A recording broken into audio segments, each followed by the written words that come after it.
bien bonjour à tous, c'est Wormhole Surfer du forum Run4Games. Je suis très content de vous retrouver, enfin très content même, parce qu'aujourd'hui on va vous parler de Spoils, le jeu que vous voyez sur le forum là tout en bas. Et aujourd'hui je suis avec Nazolet. Salut. Tu vas bien Nazolet? Ça va super. Ouais. Surtout après ta victoire. Après cette éclatante victoire. Salaud, ouais. Donc Nazolet, si vous ne le connaissez pas, il est sur le forum Run4Games. Il traîne très peu dans la partie Netrunner, mais beaucoup sur la partie The Spoils. Et tu es numéro 1 français. Ouais. Tu as réussi à garder ton titre. Je conserve mon titre. Premier sur 30. Ouais, écoute, 30 joueurs, c'est déjà ça. 30 joueurs de classé, mais ça va augmenter. Déjà, on est parti de 0 joueurs il y a 3 semaines presque. C'est ça. Donc oui, une petite aparté, si vous souhaitez apparaître dans le classement officiel Spoils, qui est le classement national ou même mondial, contactez-moi sur le forum, donc Wormhole Surfer, je vous créerai un numéro de joueur officiel The Spoils, ça vous permettra d'organiser vos propres tournois, avec vos amis chez vous, il n'y a pas de souci. Je vous enverrai des lots spéciaux, des goodies, etc. Et vous pourrez faire des tournois chez vous, mais des tournois quand même homologués. Donc c'était la petite aparté. Donc aujourd'hui, on a drafté toute l'après-midi, on a fait un tournoi homologué et Nazolet nous a encore bien battu comme il faut. T'avais un deck de ouf encore. Un deck 3 couleurs. 3 couleurs en plus. Moi j'avais drafté quasiment mono rogue. Donc les rogues c'est les petits personnages qui sont assez rapides, etc. Je pensais que j'avais un deck de ouf et tu m'as roulé dessus sans trop de difficultés. Ouais. Comme d'hab, j'avais un peu peur de ce grand wormhole. Et finalement, ça va. Ouais, donc tu jouais 3 couleurs, tu jouais... Alors je jouais Rogue, ouais, Warlord et un petit peu de Gearsmith. Un peu de Gearsmith, ok.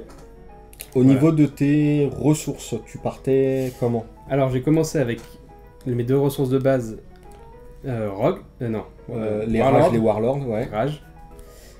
Et après, j'ai équilibré entre Rogue et Gearsmith. Donc je suppose avoir comme ça que ton threshold de rage sur tes cartes Warlord était limité à 2 maximum. Alors, je me suis limité à 2, sauf pour les fist fights, on voit qu'elles sont à 3. Ouais. Mais elles peuvent être jouées en flip-up pour seulement 1 de D'accord, donc tu les mettais d'abord en ressources face cachée, et puis quand on avait besoin, tu les flippais. C'est ça. D'accord. C'est un peu lent, mais bon, c'était...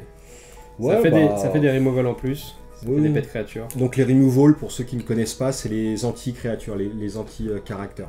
Ça permet de détruire les bêtes. Alors à la base, mon draft, je suis parti sur le Torrential Bleeder. C'est la première rare que j'ai ouvert dans mon premier booster. Alors fais voir, je connais pas bien ça. Donc c'est 5 à jouer, 2 en threshold, une 4-4-3. C'est un dragon. Putain, il saigne de partout. L'élu, elle est classe. Il saigne et il sent acide qui brûle contamine les autres, quoi. Et donc au début de ton tour, tu infliges un damage à tous les caractères. C'est violent ça. C'est pas mal. Donc c'est ce que tu as ouvert et t'es parti là-dessus. Voilà, je me suis dit que c'est carrément jouable. Ouais, même par lui-même, une 4-4-3 pour 5. Ouais, non mais carrément bien. C'est très fort en draft. Et du coup, le 1 de damage à tout le monde, il a fait son taf. Il a brûlé 2-3 petites bêtes. Et surtout, toutes les bêtes qui étaient à 4 de life commençaient le tour à 3 de life. Ouais. Et ça me donnait un gros avantage sur toutes mes autres créatures qui étaient à 3 d'attaque. 3 d'attaque, donc voilà. Ouais. Ton deuxième, le paquet de... Une fois que tu as drafté celle-ci, tu as passé le paquet restant à gauche, tu as récupéré le paquet, mon paquet d'ailleurs. C'est ça. Tu te souviens ce que tu as pris quand je t'ai passé le... Non, je me souviens pas. Ah bah alors je me souviens pas de tous les tours, je me souviens avec mon premier. C'est déjà pas mal. Oui, bah oui. Mais je crois que j'ai dû prendre... J'ai commencé pas mal Warlord. J'ai vu 2-3 petits removal Rogue. Ouais, Rogue. C'est pour ça que j'ai pris un petit peu de Rogue aussi. Donc t'avais un Bug Bite, un Scrag, un deux Drive-by Boobing, 2 Banana Peel. Oh la vache. Ah oui d'accord, tu m'as... Voilà, parce que moi j'ai joué Rogue aussi, il était juste à ma gauche dans le draft. Et donc je lui passais des boosters en pensant que ça allait revenir, mais évidemment c'est jamais revenu, et c'est lui qui m'a piqué tous les trucs. Ouais, t'en voulais pas, t'as hésité, tu non mais j'avais des trucs de ouf à la place, et bon. Ouais, c'est vrai. Donc 2 fist fight. Voilà, que j'expliquais, qui est encore removal. Ouais. Un petit skewer. Ouais. Qui est une tactique pour 0, mais il faut payer pour infliger des blessures. Ok. Et un confrontationnel conflagration. D'accord. Elle est belle cette carte. Elle est belle. Elle est sublime. Elle est très belle. Et en plus, elle fait des dégâts grâce au dragon. Enfin, elle fait encore plus, elle fait des dégâts déjà d'elle-même. Ouais, ouais. Et encore plus avec des dragons. Donc comme j'en avais 2-3. Voilà. Donc ça, c'était tous tes anti-bêtes. Et ensuite, en bête, tu avais... Donc le Torrential Bleeder. J'avais les 2 petits Battle Ready Backbreaker. Ouais, et non pas Brokeback Mountain. Et non pas Brokebacker. Et quand elle arrive en jeu, celle-ci, elle t'engage une bête. Elle engage une bête. Alors ça dure qu'un tour. Mais comme c'est assez rapide et que j'avais un deck qui pouvait agir assez au début, et ben ça faisait le taf. C'est-à-dire que quand il n'y avait qu'une seule bête en face, je l'engageais, j'attaquais derrière. Ouais, bah oui, c'est clair. Bah le tour où ça arrive, boum, ça fait un bloqueur en moins, ça voilà. peut passer, hein, de toute façon. Ah là, le fameux celle-là. Brownie Bodyguard. Je te l'ai laissé passer, celle-ci. Ouais. Contre toi, ça fait la victoire, non? Ça fait le taf, hein, ça ouais, protéger, je pense que c'est ça qui a... Donc ça, c'est un garde du corps, un bodyguard. C'est une 3-5 speed 3. Quand elle arrive en jeu, on cible un personnage. Et bah, c'est un garde du corps, il va protéger ce personnage-là. Si le personnage doit prendre des dégâts, bah, c'est le bodyguard qui les prend à la place. Et si le personnage doit quitter le jeu, bah, c'est le bodyguard qui quitte le jeu. Donc ça a l'air de rien, mais elle a 5 de patates, celle-ci. 5 de life, Enfin, de life, pardon, ouais.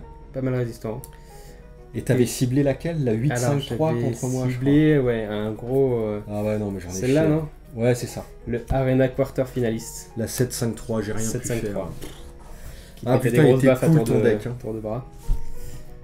Ensuite, voilà, Gearsmith, j'ai ajouté voilà, pour les freaking sweet Pogobunny, qui sont vraiment freaking sweet. Ouais, c'est clair. Ils sont en fait, une mécanique assez particulière, c'est que c'est pas un caractère, c'est un objet à la base. C'est un objet, un item, ouais. Qu'on transforme en caractère. Ouais. Qui permet donc de bloquer ou d'attaquer, et qu'on peut retransformer en caractère juste après. En item. En item. Voilà. Donc on bloque avec. S'il doit se prendre des dommages d'un attaquant, on le retransforme en item, ce n'est plus un caractère, et du coup il peut pas prendre des dommages parce que c'est plus un caractère. Donc ça permet d'avoir un bloqueur à chaque tour qui va jamais mourir en fait. Ouais, qui va quand même infliger ces deux blessures. Et qui infligera en plus ces blessures. C'est le 2-2-3, donc c'est vraiment bien. Ça reste correct. Et au pire, si jamais s'il est cassé ou quoi, on peut toujours le flipper rentrer dans son trou de lapin et redevenir une ressource. Enfin, devenir une ressource. Ce qui est toujours rentable, quoi. Il coûte 1 à poser, 1 à activer. C'est vraiment une bonne carte. C'est une carte très... Et t'avais un petit Second Sarcophile, ouais, bah, j'aime bien. L'efficacité des rocs, quoi. Speed 4, 1 de life, mais 3 de force. Ouais, il a le temps de tabasser le mec qui essaie de le bloquer avant de mourir. Ouais. Donc il meurt pas. Au dernier match, là, au final, j'avais joué mon Brownie Bodyguard sur le Sicknet Sacrifice. D'accord. Ça compensait largement sa faible vie. Ouais. C'était assez fort aussi. Et après en autre carte, donc t'avais le Juice Closet, c'est la remise. Je le prends à chaque fois, mais ça marche pas cette carte, faut que j'arrête. Ouais, bah ça fait une ressource au pire. Un autre petit dragon, un Raging Basque. Ah, c'est bon ça. Qui permet d'infliger les blessures directement à la cible de l'attaque, comme s'il n'était pas bloqué. Comme s'il n'était pas bloqué. Donc, après, t'avais le... ça, je me le suis pris dans la tête. Le Drill Instructor, là, vous voyez pas l'élu, enfin, vous allez le voir derrière. Mais c'est un mec qui est mal en point, qui se prend une grosse piqûre de jus de dragon dans le fion. Et la phrase d'ambiance de la carte, c'est tout droit dans le butt. Donc, je vous ferai pas la traduction, mais vous irez chercher sur Google. Donc, c'est une 2-2-3, le Drill Instructor, qui est tactical, qui peut être joué en tactique.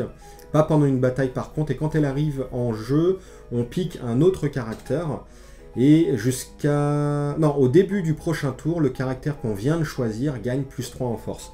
Et ça c'est pareil, tu l'avais joué sur ton 7-5-3. 7-5-3 qui était déjà protégé par le Brownie Bodyguard. Donc voilà, tu lui as donné la cover, ou je sais plus. Non, je t'ai attaqué c'est pas avec toi. Oui, tu m'as attaqué, mais enfin 10 dans la tête. Et après je vais augmenter sa vitesse peut-être à n'importe quelle liste. Avec Adolphe. Ça doit être ça, avec le fameux Adolphe. On va faire voir le fameux Adolphe en vidéo. Hein. On fera voir derrière. Et du coup c'est une carte qui est pas mal. Bon, faut prévoir le coup parce que ça est quand même au tour d'après. Donc soit la jouer en fin de tour, soit... tu la joues en fin de tour, ouais. Après voilà. Après on va pas tout détailler non plus parce que... De côté les autres cartes, c'est des... T'avais un anti-créature, là, un smash... item, pardon. T'avais Submersion Matrix... T'avais le Lead, c'est pour réduire les coups piochés. T'avais le Guyful Astution, c'est le Adolphe. Le Warbeast of Tabash. L'Exploding Sock Puppet, ça c'est très bon. Et le Tabachet Assaillant, le petit ninja. Bon, ça c'était les petits fillers, comme on dit, c'est les cartes pour compléter le deck, mais bon, qui peuvent être situationnels, quoi. Ouais. Mais la base de ton deck, c'était cool. Hein. Vraiment des grosses bêtes. Je le vois pas là, j'en avais un autre. Je ne retrouve plus, je sais pas où je l'ai mis. Voilà, une carte Warlord of Tabash, je sais plus, qui gagne des forces et endurance en fonction du nombre de cartes face cachée en ressources. Oui, oui, elle est là. Ah, là. Le Warbeast of Tabash. Qui peut être très fort. Moi, j'ai pas eu le temps de l'utiliser, mais en draft, c'est très fort. Ouais, c'est cool. Bon, qu'est-ce que t'en as pensé de ce draft de cet après-midi? Bah, c'était pas mal, comme à chaque fois, c'était même super. On a fait que 3 matchs, c'était court. 3 matchs, mais bon, c'était Bah, court, on n'est pas fini tard. C'est le nombre de rounds nécessaires pour le départager. Donc bah tu vas encore gagner plein de points dans le classement, t'avais déjà 24 points d'avance sur moi, je crois. Donc là c'est foutu, moi j'ai encore perdu, je suis arrivé 4ème, donc c'est la loose. L'année prochaine. Ouais, voilà. Bah que dire de plus, on va pas non plus s'étendre trop longtemps, c'était un chouette tournoi, comme à chaque fois. Le draft c'est vraiment un format mortel. Je vous ai fait une petite vidéo de mon draft, alors pas de mon deck, mais de mon draft vraiment au moment où j'ouvrais les boosters, où je choisissais les cartes, etc. Donc je vous la mettrai très certainement en ligne. Je sais pas si ça sera très intéressant, mais on essaiera. Donc bah voilà, première vidéo de Spoils pour Run 4 Game. Première vidéo pour toi. Première vidéo pour moi. Bah c'est cool. Un peu le stress. Ouais bon, ça va hein. Donc je pense qu'on en refera plein d'autres parce que The Spoils ça prend quand même pas mal d'ampleur. Il y a une nouvelle extension qui va pas tarder à arriver, il y a des nouveaux coffrets de démarrage qui vont pas tarder à arriver, donc on fera sans doute pas mal de vidéos. Il y a de plus en plus de joueurs qui nous rejoignent, donc voilà, on va partager le temps entre Netrunner et Spoils et j'espère que ça va vous plaire. Commentez, partagez, demandez-nous si vous voulez des vidéos particulières, on essaiera d'en faire, et puis voilà.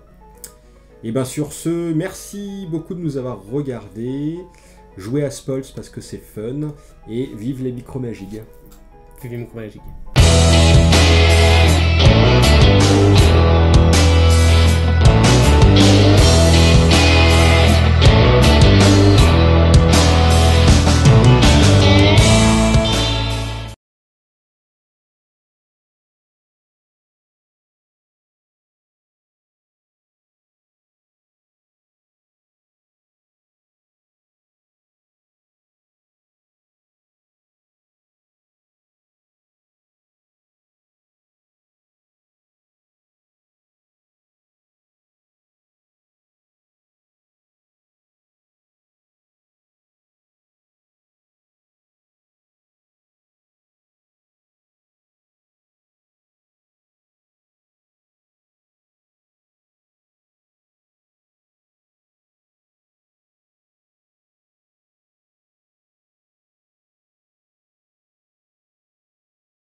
Regardez, jouez à Spoils parce que c'est fun, et vive les micromagies. Vive les micromagies. Ouais, c'est good, parfait. Bon.